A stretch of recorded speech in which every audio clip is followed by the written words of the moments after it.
warahmatullahi wabarakatuh. Baik, di sini saya akan menjelaskan apa yang akan terjadi bila DVT itu tidak ditangani dengan cepat.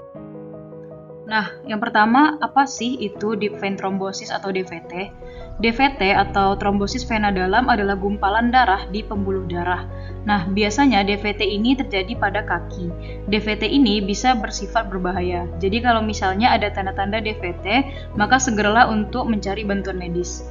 Jadi, trombosis vena ini itu dibentuk karena adanya pembentukan bekuan darah di dalam vena, di mana sebagian besar dari DVT itu terjadi pada tungkai. Sedangkan hanya sekitar 5% itu terjadi pada vena yang superficial, misalnya pada lengan. Nah, trombosis dari vena ini bisa terjadi karena spontan, bisa juga karena adanya kondisi penyakit tertentu, dan bisa juga berhubungan dengan trauma atau pembedahan sebelumnya. Apa saja sih tanda dan gejala dari DVT? Nah, jadi di sini ada sebuah gambar yang menggambarkan bagaimana bentuk dari DVT itu sendiri. Di sini ada gambar yang ketika pembuluh darah itu normal, maka aliran darahnya itu akan lancar. Sedangkan ketika terdapat trombosis pada vena dalam, maka ini bisa mengganggu aliran darah tersebut. Nah, gejala atau tanda-tanda yang biasanya terjadi pada DVT itu yang pertama mulai dari riwayat terlebih dahulu, di mana adanya riwayat imobilisasi atau tidak digunakannya tungkai dalam waktu yang lama, yaitu lebih dari 3 hari. Lalu ada riwayat cedera tungkai, riwayat keganasan, riwayat pada penyakit vaskular, lalu bengkak pada salah satu tungkai, yang disertai adanya kemerahan, adanya kulit yang teraba hangat, dan juga rasa nyeri.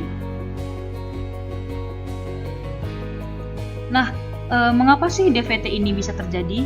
Jadi untuk perjalanan penyakitnya, DVT itu bisa karena adanya statis dari vena, lalu bisa menghambat aliran darah vena itu sendiri.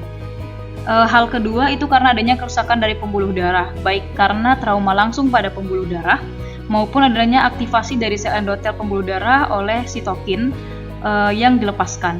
Selanjutnya bisa karena perubahan daya beku darah, di mana kalau misalnya ada pembekuan darah itu meningkat aktivitasnya di dalam pembuluh darah, maka bisa mendukung dari terbentuknya si trombosis tadi. Nah, dari ketiga hal ini secara bersamaan atau secara bersama-sama akan membentuk trombosis vena. Nah, selanjutnya apa saja komplikasi dari deep vein thrombosis atau akibat dari deep vein thrombosis ini? Nah, yang pertama itu ada emboli paru. Emboli paru ini terjadi kalau misalnya bekuan darah dari tungkai tadi terlepas, kemudian mengikuti aliran darah dan tersangkut dan menyumbat pembuluh darah yang ada di paru. Bila bekuan darahnya itu besar, lalu menyumbat seluruh dari bagian pembuluh darah, maka bisa berakibat fatal dan menyebabkan kematian. Yang kedua ada post-thrombotic syndrome. Nah, hal ini terjadi ketika DVT itu selesai atau sesudah dalam waktu yang lama, bisa dalam bertahun-tahun. Nah, akibat dari komplikasi ini, pasien akan membutuhkan pengobatan yang berulang kali. Hal yang terjadi pada komplikasi ini adalah nyeri kaki yang berlangsung lama atau kronik, sehingga pasien itu akan kesulitan untuk bekerja atau berjalan seperti biasanya. Bisa terjadi bengkak dan bisa terjadi luka pada kakinya. Hal ini akan mempengaruhi kehidupan pasien dengan menurunkan kualitas dari hidupnya. Terakhir itu ada sindrom pasca plebitis. Nah, sindrom pasca plebitis ini apa sih?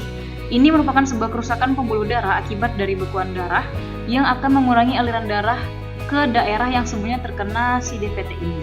Nah, hal ini juga akan mengakibatkan rasa nyeri, rasa bengkak, rasa kemerahan, dan lama-lama juga akan membentuk luka pada kulit.